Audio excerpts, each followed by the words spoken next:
अभी योगी आदित्यनाथ प्रधानमंत्री भी नहीं बने, बिहार में अभी से दिखने लगा योगी का खौफ। पीके ने मुसलमानों को दिखाया योगी का डर। योगी को मोदी से भी खतरनाक क्यों बताया?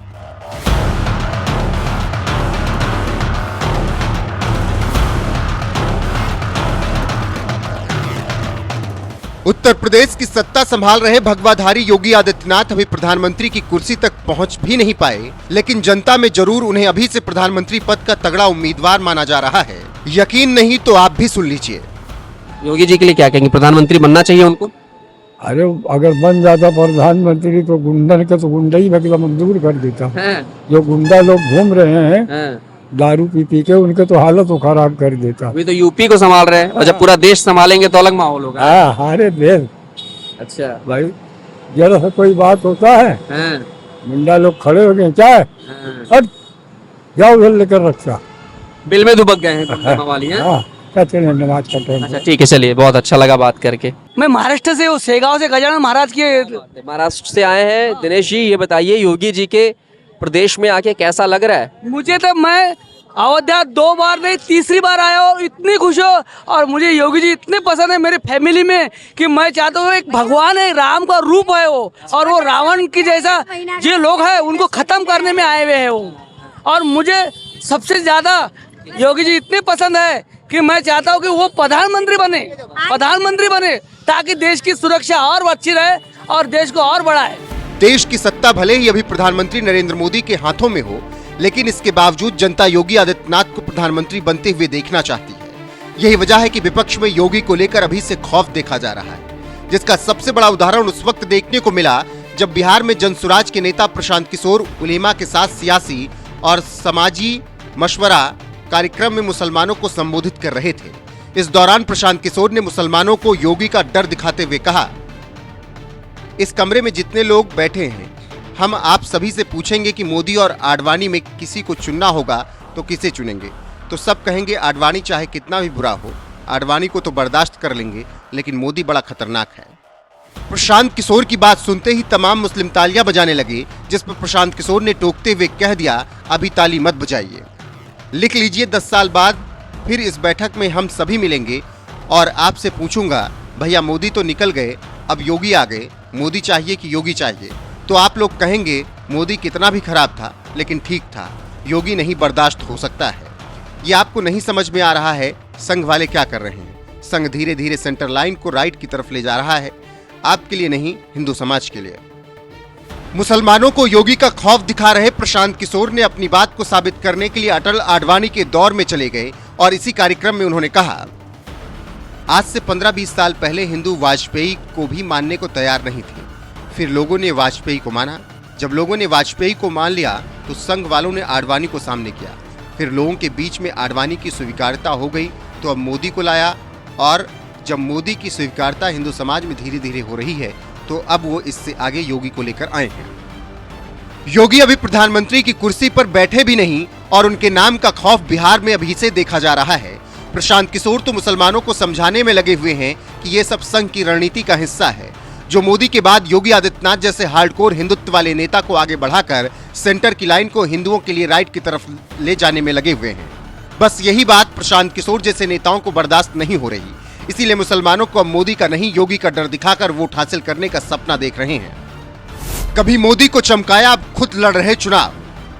बिहार चुनाव लड़ रहे प्रशांत किशोर के बारे में आपको बता दें, एक वक्त था जब वो चुनावी रणनीतिकार हुआ करते थे और साल 2014 के लोकसभा चुनाव में मोदी का चेहरा चमकाने में उन्होंने बड़ी भूमिका निभाई थी। मीडिया से लेकर सोशल मीडिया तक प्रशांत किशोर की टीम ने मोदी के लिए जबरदस्त चुनाव प्रचार किया था, जिसने मोदी को देश की सत्ता तक पहुंचाने में बड़ी भूमिका निभाई थी। मोदी की इसी जीत के बाद लोग प्रशांत किशोर को एक जबरदस्त चुनावी रणनीतिकार के नाम पर जानने लगे, जिसके दम पर उन्हें तमाम सियासी पार्टियों की ओर से फोन आने लगे। अगले ही साल 2015 में उन्होंने लालू यादव के लिए बिहार चुनाव में काम किया और महागठबंधन की सरकार बनाने में बड़ी भूमिका निभाई।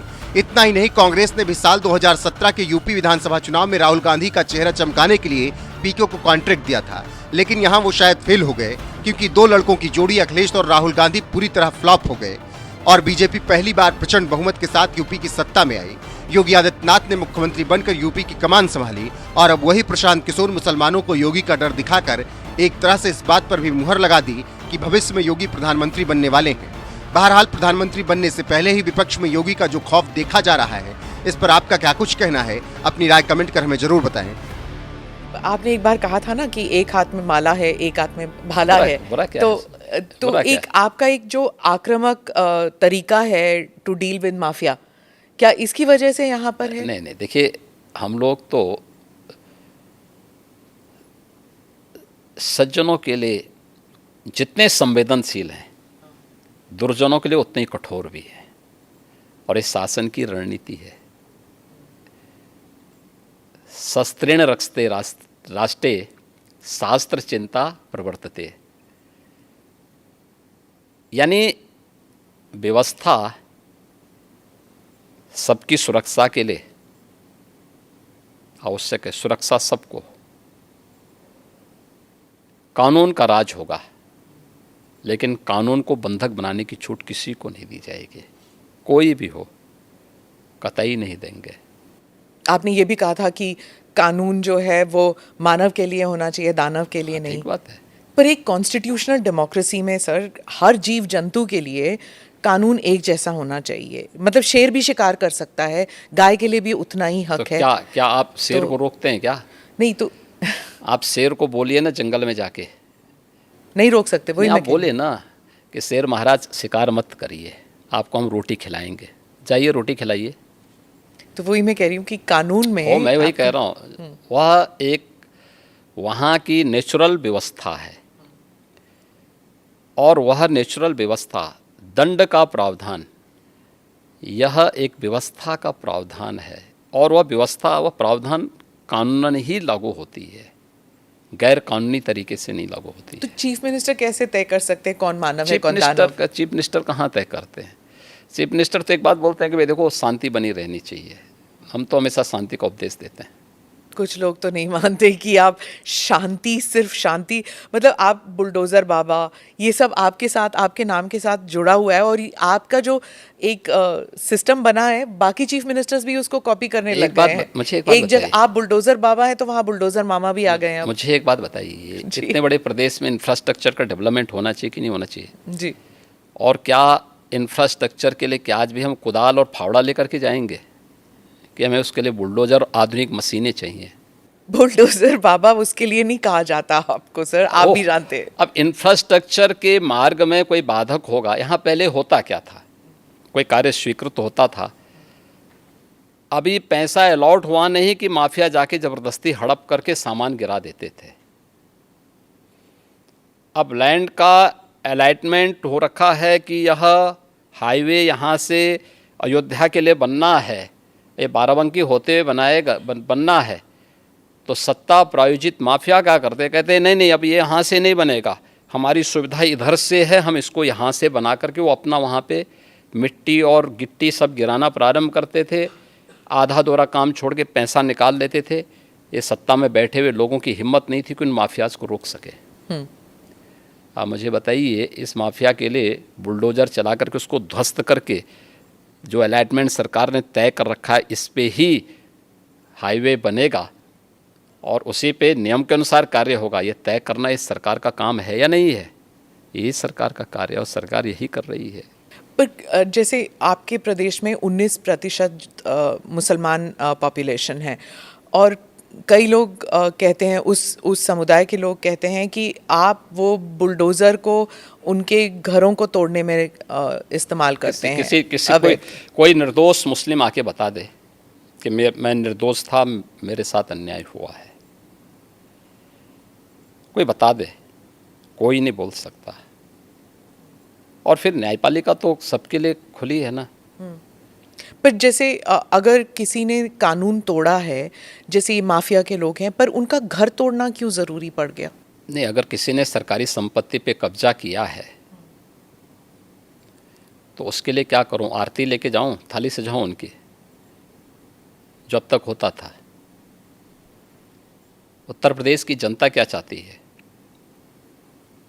उत्तर प्रदेश की जनता यही चाहती थी कि उनको सुरक्षा मिले और इन गुंडा तत्वों पर, इन माफियाज पर सख्ती हो।